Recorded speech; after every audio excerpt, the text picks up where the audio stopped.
अब तो मान लीजिए कि ये प्री बजट की रैली है। देखो, मैं अभी भी इसे प्री बजट की रैली नहीं मानने को तैयार हूँ। उसका रीज़न बहुत सिंपल है। अगर आप पिछले एक महीने का परफॉर्मेंस देखें तो मुझे आप कोई भी एक सेक्टर दिखाओ जो ग्रीन में एंड हुआ है। कोई भी सेक्टर आपको नहीं मिलेगा। हाँ, आप ये कह सकते हैं कि एफएमसीजी आईटी में थोड़ी हमें कम गिरावट देखने को मिली है। हो सकता है आज के दिन मार्केट क्लोजिंग तक वो थोड़ा ग्रीन पे भी आ जाए अगर मंथली का हम कैलकुलेट करें, लेकिन किसी सेक्टर में ग्रीन नहीं है। तो अगर बजट मार्केट के लिए इतना पॉजिटिव होता तो किसी न किसी सेक्टर में तो इसका रिजल्ट ज़रूर देखने को मिलता। सर वो तो मंथली का बात हो गया, लेकिन वीकली या डेली का चार्ट अगर हम लोग देखें। हाँ, अगर हम वीकली की बात करें तो वीकली में अगर आप देखिए तो रियल्टी सेक्टर है वो ग्रीन में है। अच्छी रैली हमें पिछले 2-4 दिनों में देखने को मिली है। दूसरा सेक्टर ऑटो का है। अब ये दोनों sector interest rate sensitive sectors हैं। ये सेक्टर जो क्यों दौड़ रहे हैं, क्योंकि आरबीआई ने बैंकिंग एंड फाइनेंस में लिक्विडिटी इन्फ्यूज़ किया, उसकी वजह से ये दौड़ रहे हैं। ये आपके बजट में कुछ हो जाएगा उसके एंटिसिपेशन में शायद नहीं दौड़ रहे हैं। तो इसलिए मुझे अभी कहीं से भी नहीं लगता कि ये प्री बजट रैली है। सर बजट में इंश्योरेंस को छोड़ के और कोई सेक्टर देख रहा है आपको जिसमें परफॉर्मेंस आ सकता है? देखिए, अगर आपने हमारे पिछले वीडियो को देखा तो हमने आपसे कहा था कि इंश्योरेंस सेक्टर में इस बजट में कुछ अनाउंसमेंट्स हो सकती हैं। तो दो चीज़ें हो सकती हैं। एक, एफडीआई को बढ़ाया जा सकता है जिसके बारे में हमने डिटेल में बात किया था, और दूसरा जो जीएसटी हम पे करते हैं हेल्थ और टर्म इंश्योरेंस में, उसमें कुछ रियायत मिल सकती है। इन दोनों छूट के एंटिसिपेशन में इंश्योरेंस कंपनी के स्टॉक्स में हमें कुछ रैली भी देखने को मिली। इसके अलावा हमें पीएसयू स्टॉक्स में हमें कुछ अनाउंसमेंट्स मिल सकती हैं। क्या अनाउंसमेंट मिल सकती हैं? एक तो पीएसयू बैंक्स को अगर आप देखें वहाँ पर कुछ मर्जर या कंसोलिडेशंस हो सकते हैं। एक राउंड हमने आज से शायद 2 या 3 साल पहले किया था, उसी का ये कंटिन्यूएशन होगा। एक तो वो हो सकता है। दूसरा हो सकता है कुछ पीएसयूज़ में स्टेक सेल का अनाउंसमेंट हो, और ये सेंस भी बनता है क्योंकि सरकार के पास पैसे नहीं हैं, सरकार को पैसे चाहिए और ज़्यादा टैक्सेस वो लगा नहीं सकते। तो एक इजी राउट होता है पीएसयूज़ बेच दो और उससे कुछ क्विकली हमें पैसा मिल जाएगा।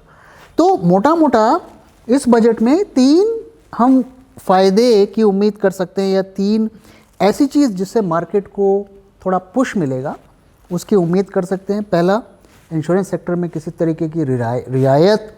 सेकेंडली, पीएसयूज़ और पीएसयूज़ बैंक्स में मर्जर या कंसोलिडेशन या स्टेक सेल। और तीसरा, इनकम टैक्स में किसी तरीके की छूट, छोटी मोटी रियायत मिल सकती है। इकॉनमी को थोड़ा बूस्ट अप करने के लिए कुछ हमें रियायत मिल सकती है। सर मार्केट और इकोनॉमी तो को रिलेटेड हैं, तो वहाँ पे आपको क्या सिग्नल आ रहे हैं, क्या दिख रहा है आपको? देखिए, अगर आप इकॉनमी की बात करें तो इकॉनमी के फ्रंट पे जो डेटा है वो बहुत ज़्यादा मार्केट फ्रेंडली नहीं है, जो मार्केट को थोड़ा मोटिवेट कर सके कि मार्केट ऊपर जाए। मैं कुछ चीज़ें आपके साथ शेयर करता हूँ। पहला, अगर आप जीडीपी देखें तो जीडीपी ये एक क्वार्टर का में गिरावट तो नहीं है, एक्चुअली इसके ग्रोथ में जो एक डिसलरेशन हुआ है उसकी बात हम कर रहे हैं। तो वहाँ पर पिछले 4 क्वार्टर से जीडीपी ग्रोथ में हमें गिरावट देखने को मिल रही है। तो अगर हम जीडीपी की बात करें तो जीडीपी के ग्रोथ में हमें गिरावट देखने को मिली है, एक डिसलरेशन देखने को मिल रहा है। तो अगर हम Q3 पिछले साल की बात करें तो उस वक्त हमारे जीडीपी की ग्रोथ थी 8.6, और हर क्वार्टर में गिरावट हमें देखने को मिल रही है। 1-1.25% हर क्वार्टर में जीडीपी हमारा गिर रहा है, जो ग्रोथ रेट है वो गिर रही है। और पिछले क्वार्टर में हमने 5.6 रिकॉर्ड किया है। तो जीडीपी के फ्रंट पे हमें नेगेटिविटी मिल रही है। इसके अलावा देखिए, हाउस होल्ड सेविंग की बात करें तो हाउस होल्ड सेविंग 7.9% हुआ करता था 2019 में, और अब वो गिर के 5.3% हो गया है। तो इसी वजह से अब जो देख रहे हैं लोन्स लोग रिपे नहीं कर रहे हैं, स्लिपेज हो रहे हैं, इसी वजह से हो रहे हैं। क्योंकि जो हमारी एक स्ट्रेंथ होती थी, हमारी हाउस होल्ड की सेविंग्स होती थी, हम एफडी करके रखते थे और बैंकों में पैसा रखते थे, अब उसमें पिछले कई सालों में कमी आई है। लोग मार्केट में रखना पसंद कर रहे हैं, म्यूचुअल फंड्स में रखना पसंद कर रहे हैं, और उसी का खामियाजा हमें अभी देखने को मिल रहा है जो भी बाज़ारों में हो रहा है। और ये कोई कोइंसिडेंस नहीं है कि ये चौथा महीना है जब मार्केट्स लगातार गिर रहे हैं। अगर आप मंथली डेटा को देखें निफ्टी का, तो ये एक रेयर फेनोमेना है। ये हर साल आपको देखने को नहीं मिलता है कि 4 महीने लगातार मार्केट्स नेगेटिव में क्लोज हुए हैं। तो ये पिछले मुझे लगता है 15-20 सालों में पहली बार ऐसा हुआ होगा जब ये चौथा महीना लगातार रेड में क्लोज हुआ होगा। तो मार्केट भी सारे सिग्नल्स को रीड करता है। तो इकॉनमी में जो कुछ भी आ रहा है मार्केट रीड कर रहा है और उसी पर रिएक्ट भी कर रहा है। तो अब तो सर मार्केट तो बहुत ज़्यादा नीचे आ गए हैं, तो सर अभी क्या वैल्यूएशंस आपको ठीक ठाक लग रही हैं? क्या हम इस पे इन्वेस्टमेंट के लिए देख सकते हैं? ये बात सही है कि वैल्यूएशंस अब हिस्टोरिकल एवरेज से नीचे आ गए। अगर आप 10 साल का पी का एवरेज लेंगे निफ्टी सेंसेक्स का, तो उससे नीचे आ गए। ऑफ कोर्स हम जो टीटीएम होता है ट्रेलिंग 12 मंथ्स उसकी बात कर रहे हैं, तो हिस्टोरिकल एवरेजेस 25-26 के आसपास सेंसेक्स निफ्टी का थोड़ा डिफरेंस रहता है, और अब हम 21-22 पर ट्रेड कर रहे हैं। लेकिन दोस्तों ये डेटा ना थोड़ा सा मिसलीडिंग है, क्योंकि इसके जो एवरेजेस बढ़े हैं वो इसलिए बढ़े हैं कि पिछले 2-3 सालों से हमारे पीज़ में बहुत ज़्यादा ग्रोथ हुआ है, इस वजह से बढ़े हैं। तो 21-22 पीई को किसी भी हालत में हम चीप नहीं कह सकते। क्यों चीप नहीं कह सकते? क्योंकि हमारी अर्निंग्स किस रफ्तार से ग्रो कर रही हैं? 8-9%, 5-3, आईटी में 1%। तो आप कैसे, किस बेसिस पर आप कहेंगे कि 20 का पी फेयर वैल्यूएशन है? अगर 20 का पी आप दे रहे हैं निफ्टी को, तो हमारी कंपनी कम से कम 15-17% के रफ्तार से तो ग्रो करें, कम से कम डबल डिजिट से तो ग्रो करें। तो फिलहाल तो होता हुआ नहीं दिख रहा है। तो ये हिस्टोरिकली डेटा के बेसिस पर आप कह सकते हैं चीप है, लेकिन अगर आप कंपनी के परफॉर्मेंस से इसको कंपेयर करेंगे तो अभी भी हम बॉटम के नज़दीक नहीं हैं। तो सर जैसे कि पिछले वीडियो में आपने कहा था कि अगले हफ्ते बड़ा खेल होगा, तो सर क्या इसके बारे में और कोई डिटेल्स हम लोग को मिल सकता है? देखिए, बड़ा खेल का मतलब ये है कि एक तो हमारे मार्केट के सामने इवेंट्स खड़े हुए हैं। तो फेड की मीटिंग हो गई, वहाँ कुछ मेज़र निकल के नहीं आया, स्टेटस क्वो मेंटेन रहा। इसके बाद अब बजट, कल बजट आने वाला है, और फिर आरबीआई की पॉलिसी आने वाली है। तो ये 3 इवेंट्स हमारे पास थे। अब 2 हमारे इंडियन मार्केट के पर्सपेक्टिव से ये दोनों बड़े इवेंट सामने खड़े हुए हैं, और इसके एंटिसिपेशन में मार्केट्स में जो वॉलेटिलिटी इंडेक्स है, जो आईवीज़ हैं, वो ज़बरदस्त तरीके से उसमें ग्रोथ हमें देखने को मिला है। अब देखिए कि 6 फरवरी के ऑप्शंस, निफ्टी ऑप्शंस का आईवी 21 है, कल ये 27-28 था, और अगर आप 13 फरवरी में जाएंगे तो वहाँ पर 18 का आपको आईवी दिखेगा। तो ये जो हमारे फेयर आईवीज निफ्टी के हैं उससे बहुत ज़्यादा है। तो ये हमें बता रहा है कि मार्केट में बड़ी उठापटक होगी, और ये दोनों इवेंट हमारे सामने खड़े हुए हैं। अब अगर हम अगले 7 दिन की बात करें, 7 ट्रेडिंग डेज, जिसमें ये दोनों इवेंट होपफुली कवर हो जाएंगे, तो इसके बेसिस पर हम ये इंटरप्रेट कर सकते हैं कि मार्केट में 900 to 1000 पॉइंट्स की मूवमेंट हो सकती है। और इसका बेसिस क्या है? देखिए, जो ऑप्शंस की प्रीमियम होती हैं वो ऑप्शन सेलर डिसाइड करता है। जैसे कि जो इंश्योरेंस का प्रीमियम होता है वो इंश्योरेंस के सेलर डिसाइड करता है, बायर डिसाइड नहीं करता है। और सेलर कितने प्रीमियम पर ऑप्शन को बेचना है या कितने आईवीज पर ऑप्शन को बेचना है, वो डिसाइड करता है बेस्ड ऑन जो रिस्क उसे मार्केट पे दिख रहा है। तो जब वो रिस्क का रिस्क बढ़ता है तो वो प्रीमियम और आईवी दोनों उसकी बढ़ जाती हैं, और इसी से हमें ये पता हम लगा सकते हैं कि मार्केट में कितना रिस्क है, कितना मूवमेंट वो एक्सपेक्ट कर रहे हैं। तो उसके बेसिस पर 900,000 पॉइंट अगले 7 दिन में मार्केट में मूव कर सकता है। तो अगर आपने हमारे पुराने वीडियो को अभी तक नहीं देखा है तो आई बटन पे क्लिक करके उसको रेफ़र कर सकते हैं। सर इसी से एक सवाल है कि फेयर आईवी कितनी होनी चाहिए? तो देखिए, फेयर आईवी क्या होती है? फेयर आईवी ये देखना है आपको कि पिछले 3 सालों में कम से कम 60 से 65 दिन किस आईवी रेंज पर निफ्टी ट्रेड होता है, वो फेयर आईवी होती है। क्योंकि बाकी के जो 30% या 25% डेज होते हैं वो डेज़ होते हैं जब कोई इवेंट है, रिज़ल्ट आने वाला है, इलेक्शंस हैं। अब जैसे हमारे इलेक्शंस पिछले साल थे, उससे 1-1.5 महीने पहले से आईवीज़ बढ़नी शुरू हो गई। तो इसलिए हमें उन 20-25% डेज़ को हटाकर जो मेजॉरिटी ऑफ डेज़ में क्या रेंज रहता है, और अपने एक्सपीरियंस के बेसिस पर मैं आपसे कह सकता हूँ कि निफ्टी के आईवीज़ का जो नॉर्मल रेंज है वो 8 से 14% के आसपास है। इसको मैं नॉर्मल मानता हूँ।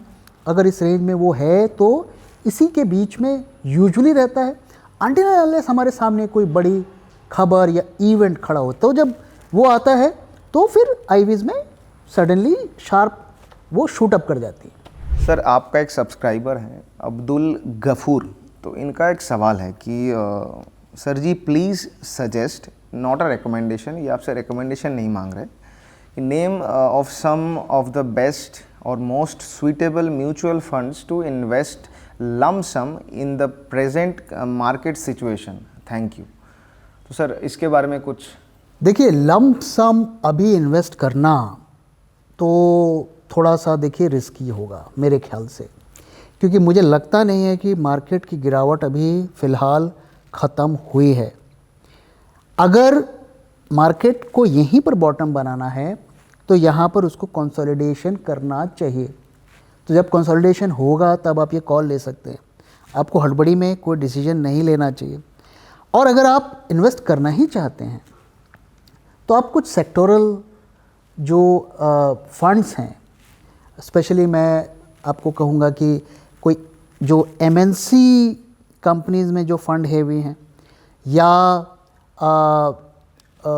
हेल्थ केयर हेवी फंड्स हैं, उसमें इन्वेस्ट किया जा सकता है। लेकिन मेरे दोस्त याद रखना कि मार्केट यहाँ से काफ़ी नीचे भी जा सकता है।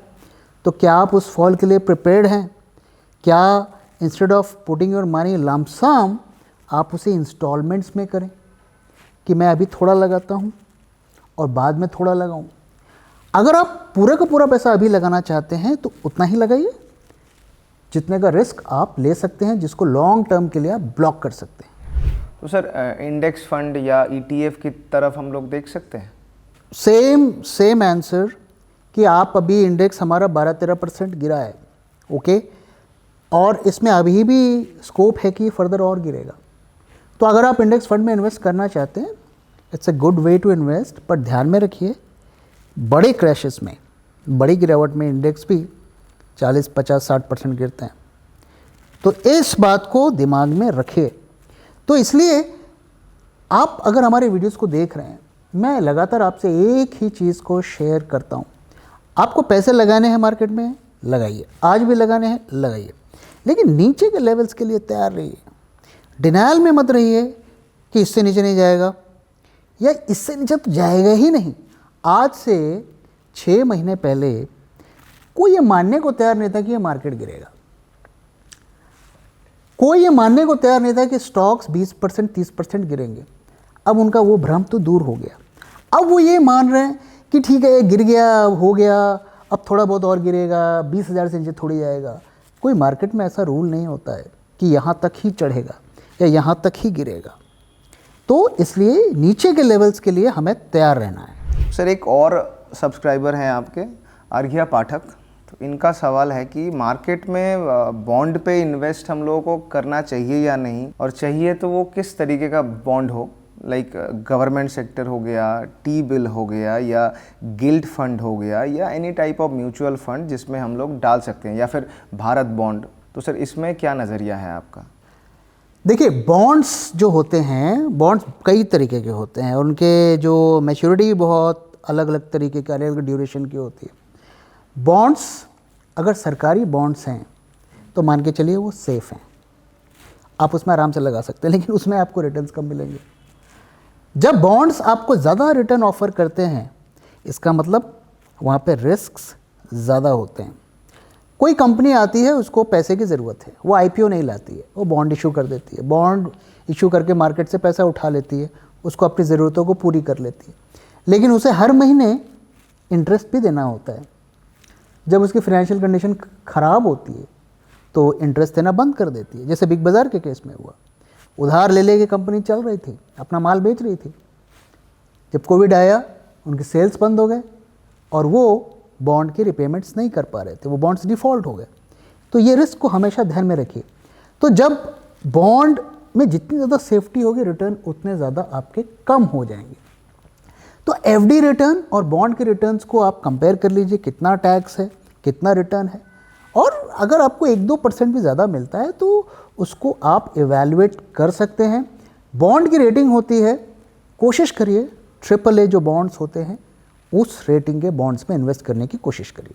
तो सर, जैसा कि trade for living live market workshop जो आपका आ रहा है, तो उसमें एक सवाल ये आया है कि जो वर्किंग प्रोफेशनल्स हैं, जो कि नौकरी में है, कुछ बिजनेस में है, तो उनको कोई फ़ायदा हो सकता है इससे? वो पार्टिसिपेशन ले सकते हैं इसमें?